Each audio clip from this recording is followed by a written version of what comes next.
Hi guys, how are we doing? Good, great. Should I wait for my slides? Or are you gonna tag people? Okay, we'll wait in awkward silence, maybe. How are you doing? Great. My name is Tessa McGartland. I'm a junior here at the zoo. If you guys haven't met me before, a little bit about me. I've never actually given a talk here before, so I'm pretty out of my element, but actually my sorority's previous president wants to give a talk, so shout out to her for making me even feel more comfortable to do this. So yeah, like for those of you in the audience right now, thinking, I will never give a talk, I will never be that person. I said that a year ago, I said that like 2 weeks ago, here I am, it happens. So tonight I'm talking about why are we here. I have next slide, a little bit about me. If y'all want to scroll down, you get to see lovely pics of me. For some reason, when I was picking these out, I was like, there's so many pictures of me sticking out my tongue. So that just shows you a little bit about me. And then all of these are like in middle school, high school, but this one's like pretty recent, so that's embarrassing. But yeah. Why are we here? Why am I at the zoo? How did I end up here? Because honestly, there's a lot of things that I didn't think would end up happening when I came to college. First of all, I didn't even think I was going to end up at Mizzou. I did not think I was going to join a sorority. I didn't think I was even going to date this guy and do long distance. I didn't think I was going to switch tracks. I'm studying journalism. I was going to go and report, be a writer. Now I'm doing design. Just all the things. I had a lot of plans. And I didn't even think I was going to go to Mizzou for that matter. I planned to go far, far away. Not a whole body. That's just me.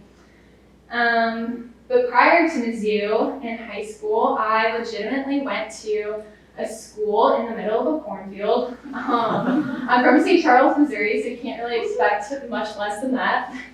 But I needed to get out. The cornfields were not my thing. I was not made for cornfields. So I switched schools for high school and somehow ended up back here at the zoo in the cornfields. So that plan worked out really well to go far away, obviously. But life just does that to you. You sometimes just end up in places that you don't expect. And I bet some of you are wondering right now, like, what am I actually doing here? Why am I listening to this girl's talk? Like, what have I got myself into by going to this? What am I really doing here? You see, we kind of tend to ask ourselves that question more often than we realize. Don't you find it interesting how you ended up here at the zoo, out of all places, in the middle of nowhere, Missouri? Our families could have moved cities.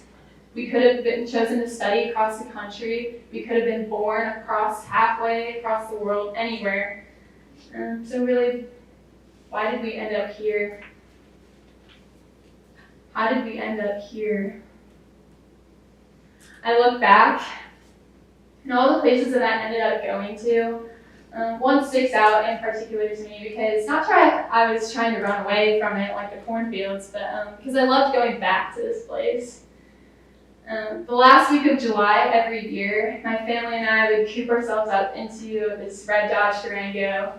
For 6 antagonizing hours, we would drive down to Turkey Creek Ranch, a little place in Arkansas. And I naturally, every 15 minutes, would ask, are we there, and look back behind our car because we were towing a boat, and I'd be so anxious that the boat had flown off, I was just constantly asking, are we there, constantly looking back, like, so worried. But I loved the feeling of finally getting to Turkey Creek, finally to that cabin. I loved the feeling of finally arriving at the destination after a long road trip. It's like finally hitting a goal, finally like reaching the end of the school year, you're finally done. So we pull up to the cabin, and me and my brother are like crazy jittery with excitement. We have a whole week ahead of us just to fool around, Just do everything, basically. It's my type of vacation, This cabin isn't anything special by any means. Has these ugly 70s looking couches and these like checkered tiled floors, just not cute whatsoever. But we loved going here. And I look back at that cabin with such a sweet fondness. I looked forward to going back to it. I long to go back. There's such a sense of nostalgia for it. I consistently looked forward to going back to it. Funny language describes something. I looked forward to going back. You see, that's the thing about life, is that we could end up anywhere in the world. But each place we go, each pocket to our life, we try to find something unique to it and hold on to it. We gravitate towards what we enjoy, and when we can't find anything, we can't find what we're looking for, nothing's working, we pack our bags and move on and start over. We keep trying to make these places, these things, these people our own. Where is the final destination? Where are we meant to end up? Where are we going? You see, humans just gravitate towards things. We have this capacity to etch this map onto our very beings. We see it in our bodies. We have the nervous system where the brain is firing neurons off to make everything work in your muscles. We have the cardiovascular system where everything comes from the blood. Blood is pumped out to every place in your body. We have a center. We have a map. It's pumping blood and oxygen.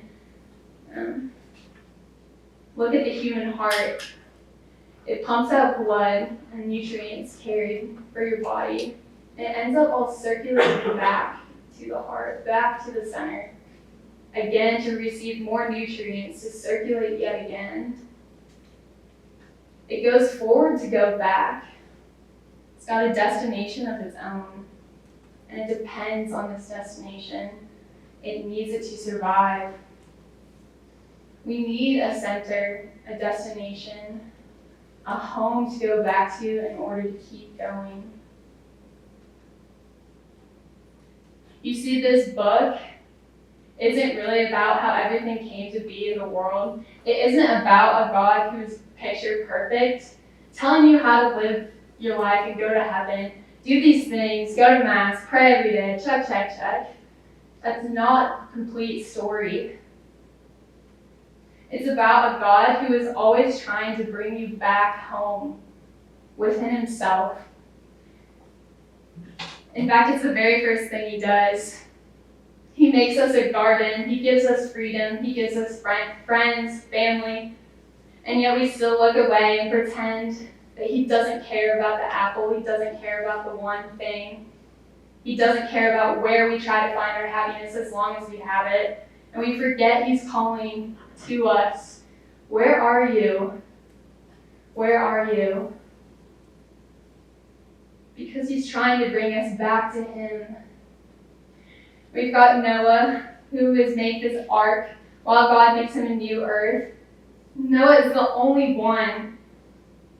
He's the only one. He has to completely abandon everything he knows, his house, his jobs, his friend.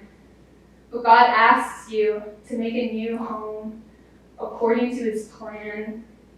Let go of what you know and what you think is right so you can grasp onto something greater.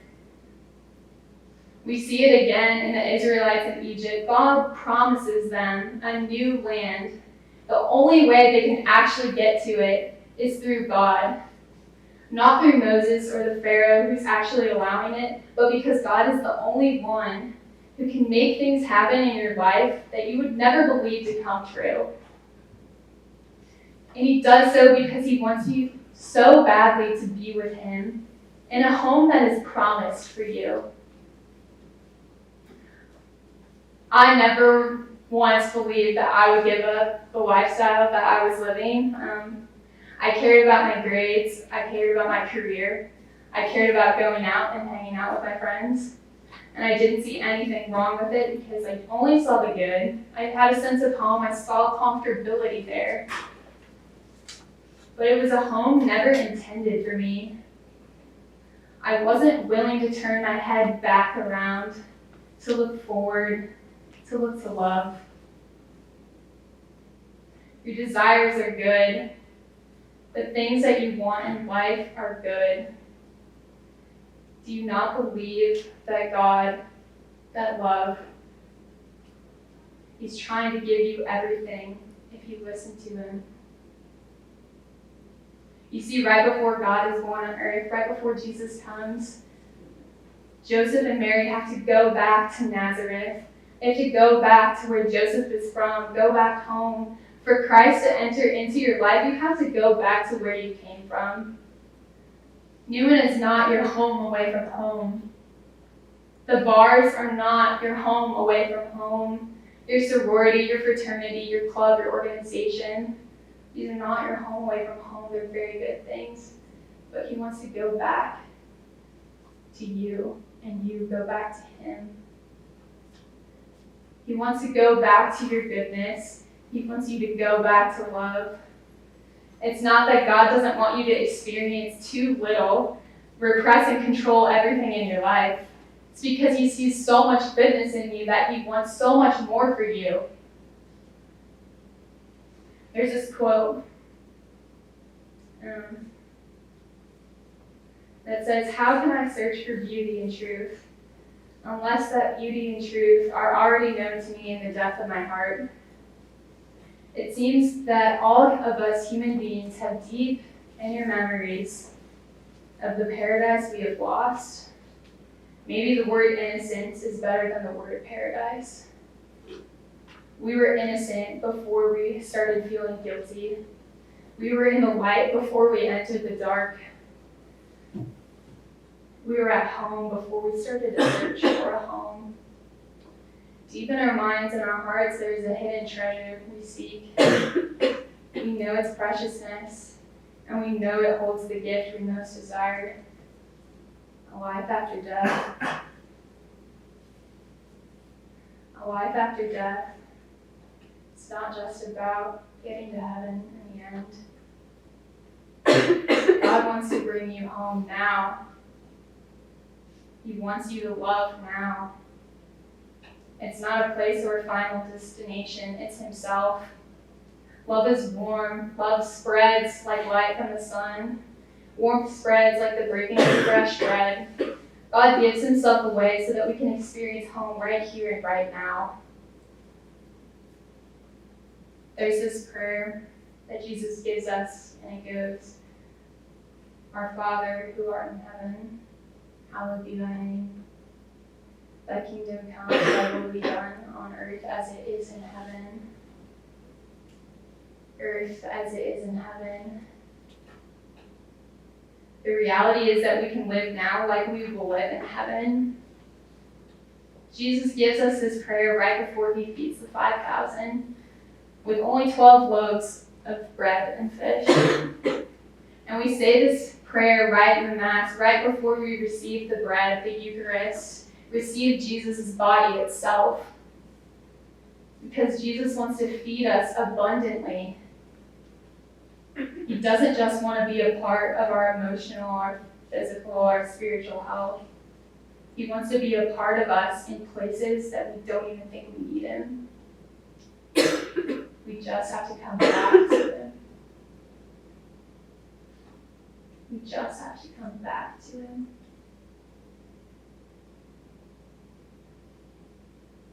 One of my favorite songs, it's called North by Sleeping at Last. Maybe some of you guys have heard it, but it's this guy who sings and plays the piano and guitar. It's not even a band, it's just this one guy. And he's not Catholic, I think he's Christian, but in his song North, the chorus goes like this. It says, "Give us bread, give us salt, give us wine." You see, there's a cultural significance about this. In the Jewish tradition, When a person moved into a new home, their neighbors nearby would give them gifts of bread, salt, and wine as a housewarming gift. It's not just any gift. The Jewish people specifically gave them bread, salt, and wine because they had access to these things. The Mass just doesn't point us back to God's home. It welcomes us home. Jesus brings us back to himself. So from there we can go back out into the world and spread such love to go forward, always growing. Acts 2:42. They devoted themselves to the apostles' teaching and to fellowship and to breaking of the bread and to prayer. If you keep going forward, Acts 2:46. They broke the bread in their homes with glad and sincere hearts. We're given unleavened bread because, like Jesus, we are made to rise.